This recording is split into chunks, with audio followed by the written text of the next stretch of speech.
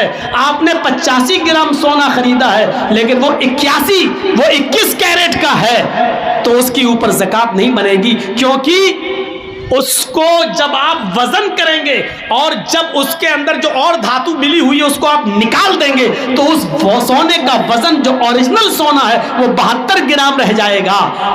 وہ 72 گرام رہ جائے گا، 85 گرام نہیں رہے گا، کیونکہ 21 کیرٹ کا اگر 85 گرام سونا ہے تو 24 کیرٹ کے حساب سے وہ 72 گرام سونا بنتا ہے. تو 72 گرام سونے پر زکوٰۃ ہی نہیں ہے، اوریجنل سونا ہونا چاہیے آپ کے اوپر، آپ کے پاس 85 گرام. ایک بات اور یاد رکھیے گا، آپ رمضان میں زکوٰۃ دیتے ہیں، ٹھیک ہے، بہت سے لوگ انگریزی حساب سے زکوٰۃ دیتے ہیں.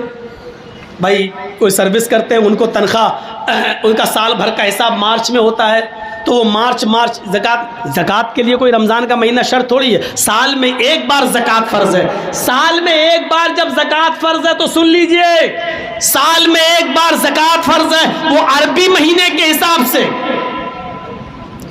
اب آپ انگریزی مہینے کے حساب سے زکوٰۃ دیں گے تو کتنی دیں گے؟ زکوٰۃ بہت اہم مسئلہ ہے. 1 روپیہ بھی آپ ماریں گے تو پھنس گئے. زکوٰۃ آپ مارچ میں دے رہے ہیں، ہر سال مارچ میں دیتے ہیں، تو عربی سال ہوتا ہے 355 دن کا اور انگریزی سال ہوتا ہے 365 دن کا، 10 دن بڑھ گئے. آپ جب انگریزی کے حساب سے سال میں ایک بار زکوٰۃ نکالتے ہیں تو آپ کی زکوٰۃ 2.5% نہیں نکلے گی، آپ کی زکوٰۃ تھوڑی سی بڑھ جائے گی، اب آپ کی زکوٰۃ بنے گی 2.577%. سمجھ رہے ہیں نا؟ یعنی 1,00,000 روپے میں 2,500 دینا ہے آپ کو عربی سال کے حساب سے، 2,500 یعنی 2,500. لیکن آپ انگریزی حساب سے جب آپ زکوٰۃ دیں گے تو زکوٰۃ کتنی دیں گے؟ 2,577 روپے، یعنی 77 روپے زیادہ دینا پڑے گا، کیونکہ 10 دن بڑھ گئے ہیں، اس کی زکوٰۃ آپ کو الگ نکالنا پڑے گی 2.577. کہاں ہیں آپ؟ اسلام نے اتنا بھی حق نہیں مارا ہے کسی غریب کا. یہاں تو سب کے حق مارے بیٹھے ہیں. زکوٰۃ پوچھو کتنے لوگوں نے دی ہوگی، تو ابھی دیکھیے مولانا رمضان میں بہت لوگوں کو زکوٰۃ دی ہے. کتنی دی ہے؟ کیا آپ اپنے مال کی پوری زکوٰۃ ادا کرتے ہیں؟ حساب کتاب ہی نہیں رکھ پاتے ہوں گے پورا. حضرت ابو بکر صدیق کو ایک صحابی نے بکری دے دی تھی، یہ لیجئے میری 40 بکریاں، ایک بکری زکوٰۃ میں بنتی ہے، یہ لیجئے. حضرت ابو بکر صدیق بکری لینے کے بعد کہنے لگے اللہ کے نبی کو بھی تم نے ایک بکری دی تھی. کہاں دی تھی؟ آپ ہی تو آئے تھے نبی کے ساتھ. کہاں میں آیا تھا؟ اس وقت بھی 40 بکری تھی، آج بھی 40 بکری ہے، پہلے بھی میں نے ایک بکری دی تھی، آج بھی ایک بکری میرے اوپر زکوٰۃ بنتی ہے. حضرت ابو بکر صدیق نے کہا کہ میں نے اللہ کے نبی صلی اللہ علیہ وسلم کو دیکھا کہ آپ نے ایک بکری ان کو رسی کے ساتھ دی تھی، رسی سمیت بکری دی تھی، رسی سمیت. اور آج آپ مجھے بکری دے رہے، رسی آپ نے اپنے پاس رکھ لی. تو صحابی نے کہا کہ رسی کا آپ کیا کریں گے؟ میں دوسری بکری باندھ لوں گا، بکری تو دے رہا ہوں نا. تو حضرت ابو بکر صدیق نے کہا تھا اللہ کے رسول کو تم نے رسی کے ساتھ بکری دی تھی اور مجھے صرف بکری دے رہے ہو، رسی نہیں. اللہ کی قسم اگر رسی روک لو گے، بکری تو دے رہے ہو لیکن رسی اگر روک لو گے تو میں تم سے جہاد کروں گا، میں تم سے لڑوں گا، میں تم سے قتال کروں گا، میں تم سے جہاد کروں گا. غور کرو، بکری دے رہا ہے وہ صحابی، صرف رسی روک رہا ہے. تو ابو بکر صدیق کہہ رہے ہیں کہ میں تم سے جہاد کروں گا، میں قتال کروں گا. یہاں تو روپیہ مارے بیٹھے ہیں، غریبوں کا پورا حق مارے بیٹھے ہیں. لاکھوں کے مالک 1,000 کی زکوٰۃ دے دی، ہو گئی. آپ کے پاس 1,00,000 روپیہ ہے، 2,500 روپے زکوٰۃ بنتی ہے، آپ نے 2,400 روپے دے دیے، 2,400 روپے آپ نے دے دیے، 2,400 2,400 روپے آپ نے دے دیے. 100 روپے روک لیا یا نہیں دیا، آپ کی 2,400 روپے کی زکوٰۃ بیکار. آپ نے غریبوں کا حق مارا ہے. میرے بھائیوں، وہ 100 روپے بھی آپ سے لیے جائیں گے اور غریب کو دیے جائیں گے. اسلام غریب کا حق نہیں مارتا ہے. اللہ کہتا ہے میرے پاس میرا حق مار کے آؤ گے، قیامت کے دن میں اپنا حق معاف کر سکتا ہوں، لیکن کسی غریب کا حق مار کے آؤ گے تو میں معاف نہیں کروں گا. نماز میں اور روزے میں کچھ کمیاں ہو جائیں تو قیامت کے دن اللہ معاف کر سکتا ہے، لیکن کسی کا حق مارا ہوگا. ہمارے اٹاوا میں ایک آدمی وضو بنا رہا تھا، میں مسجد میں وضو بنا رہا تھا، تو ایک روزے کی حالت میں، تو ایک نوجوان تھا، کلا کرتے کے وقت وضو بنانے کے بعد ہم سے کہنے لگا مولانا ایک مسئلہ بتاؤ. میں نے کہا جی بولیے. یہ وضو کرتے ہیں جو کلا کرتے ہیں نا، کلا کیا تو یہ پانی تھوڑا سا چپک جاتا ہے زبان میں. بھائی کلا کریں گے ایسے کریں گے تو اب پانی تو زبان میں تھوڑا سا لگ ہی جائے گا نا، ایسے تو کوئی نہیں کرتا ہے. پانی کو تھوک رہا ہو تو پانی زبان میں لگ جاتا ہے. اگر وہ پانی کسی طریقے سے حلق کے اندر پہنچ جائے، پانی کا قطرہ، وضو بناتے وقت جو پانی زبان پہ رہ جاتا ہے وہ قطرہ بن کے اگر حلق کے نیچے چلا جائے تو کیا اس سے روزے پر کوئی فرق پڑے گا؟ میں نے کہا تم نے مسئلہ بہت اچھا پوچھا، میں کل جمعے کے خطبے میں اس مسئلے کو بتاؤں گا تاکہ سب کو معلوم ہو جائے. کہنے لگا ابھی مجھے بتا دیجئے. میں نے کہا یار تمہیں بتاؤں گا تو میں اکیلے معلوم ہوگا، تم نے بہت اچھا مسئلہ پوچھا، کل جمعے کا خطبہ ہے، میں شاہی جامع مسجد میں خطبہ دوں گا تو تمہیں بتا دوں گا. کہنے لگا ٹھیک ہے. اگلی صف میں بیٹھا تھا وہ آدمی. میں نے پورے دن بھر اس کا بایو ڈاٹا تلاش کیا کہ بڑا متقی آدمی ہے، بڑا پرہیزگار آدمی ہے، بڑا نیک آدمی ہے، اتنی سی بات پوچھ رہا ہے تو اس کا بایو ڈاٹا دیکھیں کہ کون ہے کیا ہے. تو اس کا بایو ڈاٹا ملا تو بہت کچھ ملا. تو میں نے جمعے کے خطبے میں یہ بات کہی کہ آج اس کا نام نہیں دیا، میں نے کہا لوگ آج ہم سے یہ مسئلہ پوچھتے ہیں کہ وضو بناتے وقت اگر وضو کا بچا ہوا پانی زبان پہ رہ جائے اور حلق کے ذریعے اس کا کوئی قطرہ پیٹ میں چلا جائے تو روزے پہ کوئی فرق پڑتا ہے؟ پانی کے ایک قطرے کو حلق کے ذریعے پہنچ جانے پر ان کو لگتا ہے کہ روزے پر کوئی فرق پڑتا ہے یا نہیں؟ یہ مسئلہ وہ پوچھتے ہیں جو اپنی بہنوں کا حق مارے بیٹھے ہیں، اپنی بیٹیوں کا حق مارے بیٹھے ہیں زمین و جائیداد میں، جب ان کی زندگیوں پر ماں اپنی بہن اور بیٹیوں کا حق مارنے سے ان کی زندگیوں پر کوئی فرق نہیں پڑ رہا ہے، ایسے لوگ یہ مسئلہ پوچھتے ہیں کہ پانی کا ایک قطرہ اگر حلق کے نیچے اتر جائے تو روزے پہ کوئی فرق پڑے گا یا نہیں پڑے گا؟ کیسے متقی اور پرہیزگاری دکھائی دے رہی ہے اس مسئلے کے اندر، لیکن نتیجہ کیا ہے؟ جب اندر سے ان کی زندگی دیکھی تو پتا چلا کہ باپ کے مرنے کے بعد وہ بہنوں کو، یعنی باپ کی وراثت میں سے وہ اپنی بہنوں کو حق نہیں دے رہا ہے، اور اپنی وراثت میں اپنی بیٹیوں کو حق نہیں دے رہا ہے۔ جو اپنی بیٹیوں کا اور اپنی بہنوں کا حق مارے بیٹھا ہے، وہ آدمی آج یہ سوال کرتا ہے کہ پانی کا قطرہ اگر حلق کے نیچے چلا جائے تو روزے پہ کوئی فرق تو نہیں پڑے گا؟ تصور کریں آپ اپنی بہن کو 1 لاکھ نہیں 1 کروڑ کا جہیز دے دو، لیکن باپ کے مرنے کے بعد باپ کی وراثت میں بھی بہن حصے دار رہے گی، اور باپ کی وراثت میں تمہیں جو حصہ ملے گا تمہارے مرنے کے بعد تمہاری وراثت میں سے بھی بہن حصے دار رہے گی، یعنی باپ کی وراثت میں سے بھی حصہ ملے گا اور بھائی کی وراثت سے میں بھی بہن کو حصہ ملے گا، اور جب بہن کی شادی ہوگی تو شوہر کی وراثت سے میں بھی بیوی کو حصہ ملے گا، اور بیٹا اگر مر گیا تو بیٹے کی وراثت سے میں بھی اس کی ماں کا حصہ بنے گا۔